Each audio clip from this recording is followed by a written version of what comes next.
This is Tech Beyond the Hype, the podcast where we talk to experts and leaders about the latest tech and business trends to figure out what's shaping the future of work. Hey there, Tech Beyond the Hype fam. Welcome back. Summer is in full swing here in Hypetopia, and I have a really special treat for you. We're actually switching things up a bit for this episode. I have an exclusive clip from my interview with Coco Brown that didn't make it into our original Corporate Governance in Flux episode. We're rescuing the clip from obscurity because it's just too important to ignore. In the segment, Coco shares some critical insights about breaking into the boardroom.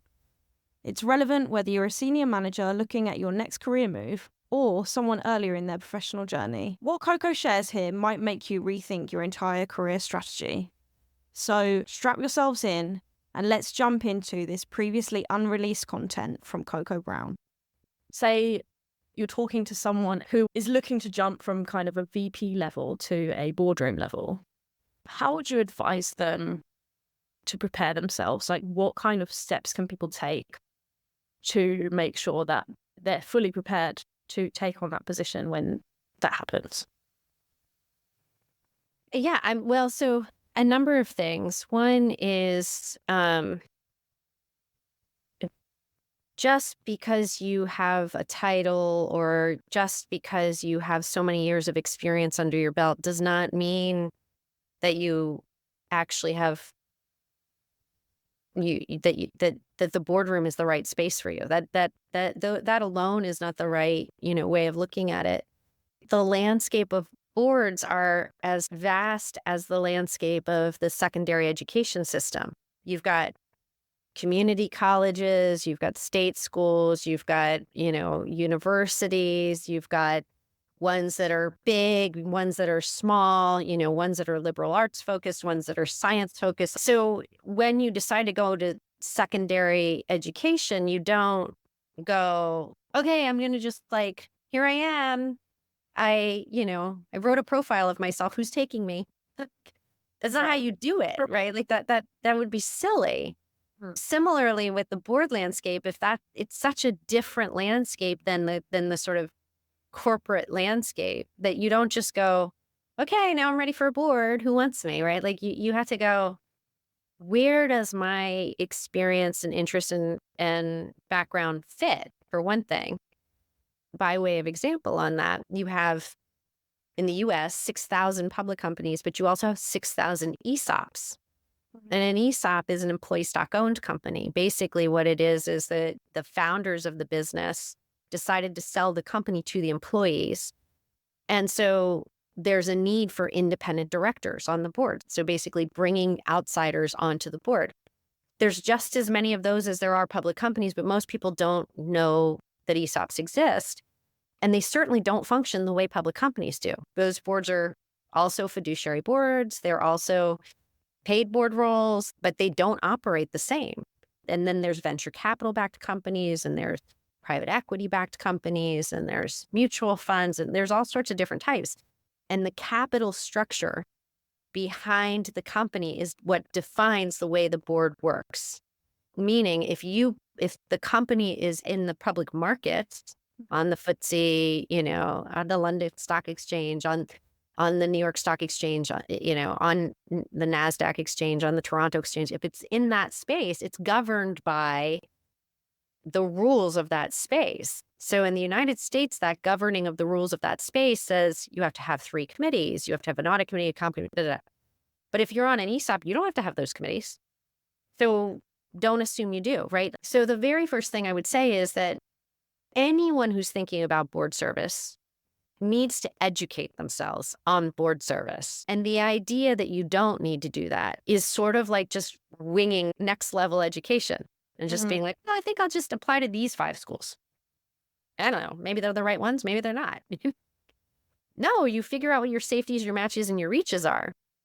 And, that starts by some sort of metrics, like your grade point average and your SAT scores. You start with some kind of metrics, and then you layer in your interests, and then you figure out which schools map to those interests and your metrics, right? So similarly, I would say anyone who's thinking about board service dig into the landscape. And then the second big thing I would say is, board service is not for everyone. If you've never been in a boardroom, you haven't presented to the board, you haven't at least helped the person who is going to present to the board prepare what's being presented to the board, it may not be the right timing yet for you. Maybe what you should be focused on more is how do you get more cross-functional experience in the organization? Let's say you're in engineering. How do you insert yourself in ways that allow you to understand more the fullness of the business? Like, what is the pricing strategy around this new product that we're launching? How did we decide that we're going to focus on this vertical?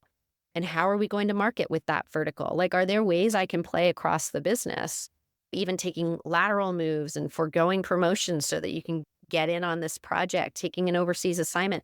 Those are the kinds of things that help you get more prepared. It's super interesting to hear you talking about this, because I do think that the executive board and kind of entry into the executive level has been for such a long time and still is in a lot of senses not entirely clear, and it's still a very exclusive part of business, right? Which isn't clear to a lot of people how people make that step. So what I'm getting primarily from what you're saying is one of the key things that you would need in terms of your own skill set is to ensure that you understand from across the business how it works. That whole, the cross-business part of it is so crucial, and that makes a lot of sense. And I guess a lot of people kind of get stuck in a certain silo and don't think to look outside of that zone. So it's interesting to hear. Think about it this way too. Like, if you think about a business, the business is not like a gigantic rectangular high rise, right? It's more like a pyramid. So opportunities narrow as you reach the top. So not everybody gets to get up there, right? So who does?